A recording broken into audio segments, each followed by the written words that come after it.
Hey, check it out, guys. This is a little bit different kind of video. It's one of my firearms I'm working on here. Springfield Armory XDe. It's a 9mm with an external hammer and a safety. So kind of works out for dropping in your pocket or whatever, or inside waistband, which is something that you should never do with your Glock.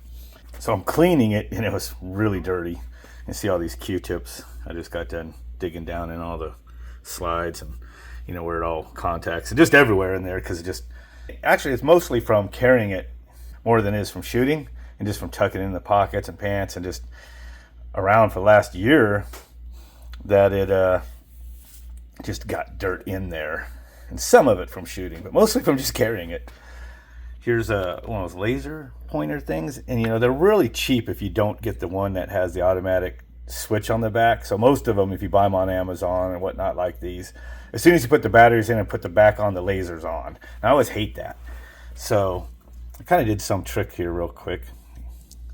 So what I did here was I drilled a hole through the brass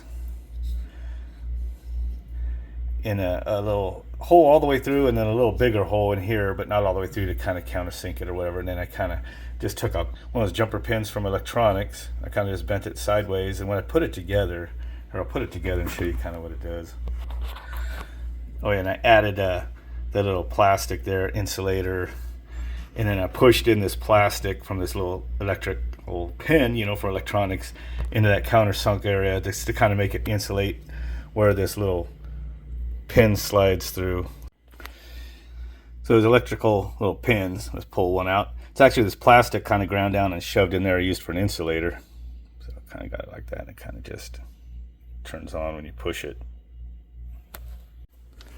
So now the laser's not on. I don't really want to slam this one. I'm going to do it just for the video, but you see the laser's on there. So. And when I reverse the slide, you can see the laser's back off. So see if I can do it a little more soft there. There we go. That shows up. So if I turn on this other laser, you can kind of see the two of them. One, of course, is up above the other. The closer they are. Further they're apart, but that's because that's the distance they're apart, the firearm. So get you kind of in the ballpark for using a laser that's mounted like that. So that's that.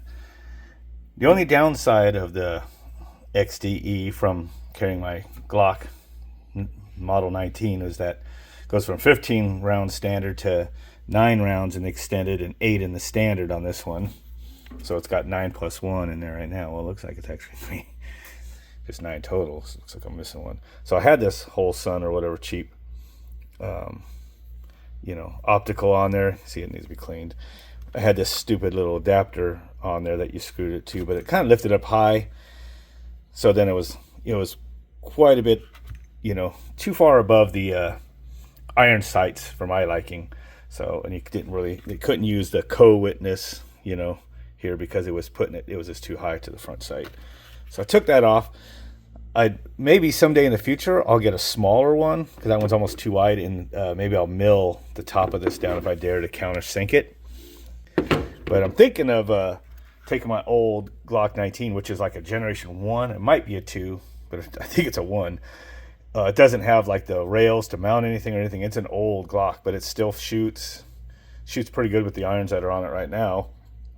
I'm thinking of countersinking the top of its slide to put this on that one instead. That might be kind of cool, actually. So that's the idea. And I'm thinking if maybe I could just put it on the little baby CNC here, make a mount for it to hold that slide, and home it and just program in the exact depth, and area to use one of these bits. I think it will run in slow. I mean, if those bits will drive through the steel on accident, it'll go, going really slow, it should go through the aluminum. Sometimes aluminum's harder to cut through. Just depends what it is. But yeah, that's the idea. Anyway, don't want to go too long on the video. I got this ready to go take it out and do a little bit of dial it in out in the desert. Springfield Armory Pretty short, close range firearm. Old Glock G19. Just did a couple more rounds. I'm sitting in that chair. Got way more center shots. So, got the drone still running. I'm gonna go up there with a fresh target in the Glock 19. All right, well, that wasn't quite as pinpoint as I was getting.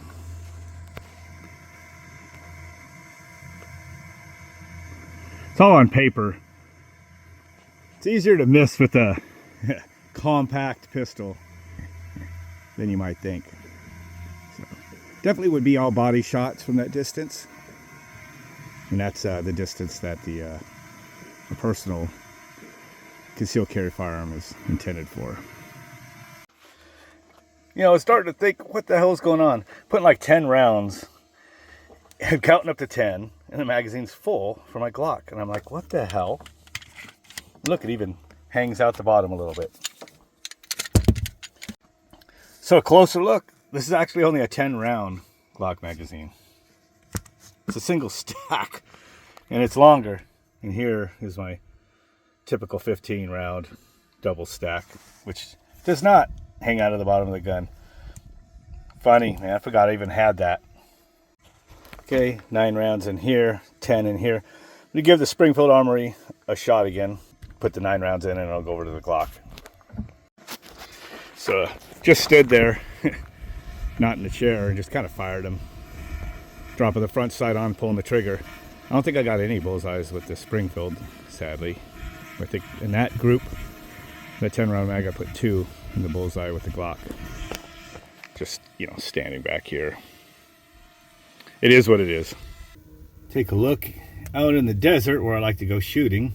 Down here, one of the nicer spots to do some 4-wheel drive. They just took over another mining pit or something.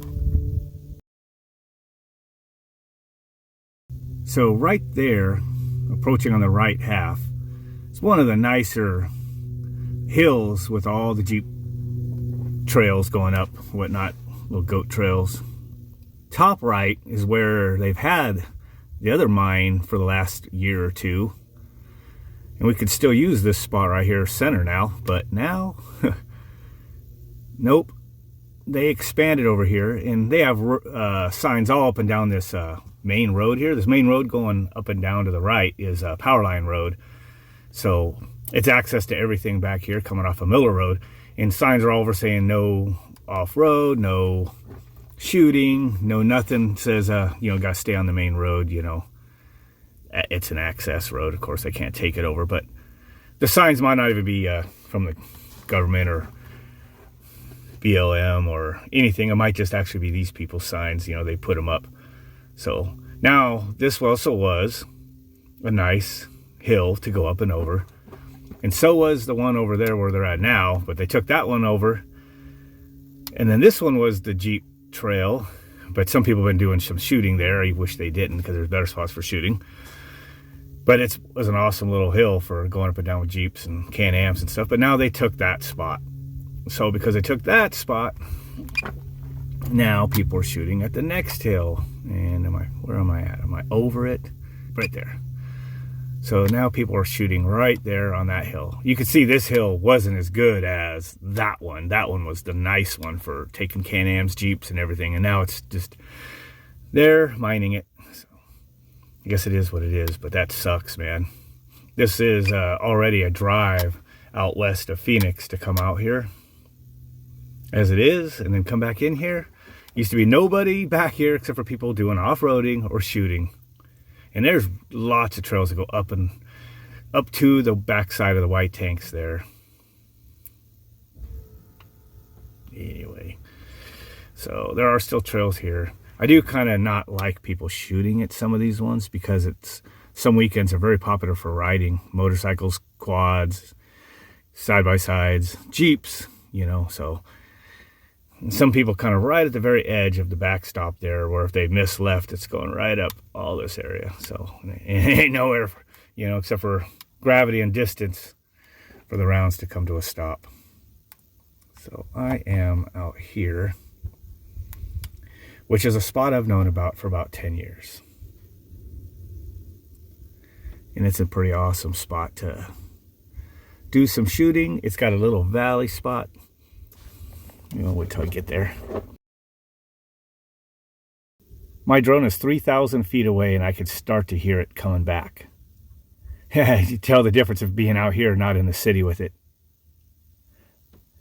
2,500 feet away, 2,000 feet away, 1,500 feet away, 1,000 feet away. Surprising that it's not a lot louder. I actually could hear it better when it was like 4,000 feet away. That was strange. So this is a nice spot right here. There's a hill. It's kind of hard to tell. You'll be able to tell when I drop down, but we're down in a valley right here. And it's one way in, one way out. There isn't any trails down in here. It's like a little cul-de-sac. And people do put some targets all the way up there in the back up here. And all this furniture was not out here till we saw it when we came out here a couple weeks ago.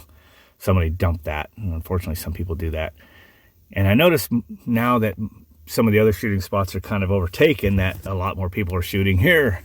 But I've been coming here for at least 10 years to this spot. This spot's great. It's like down here.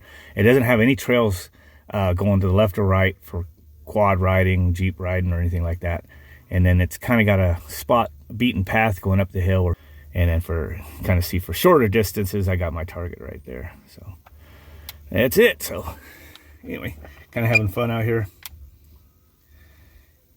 Time to wrap up, pick up my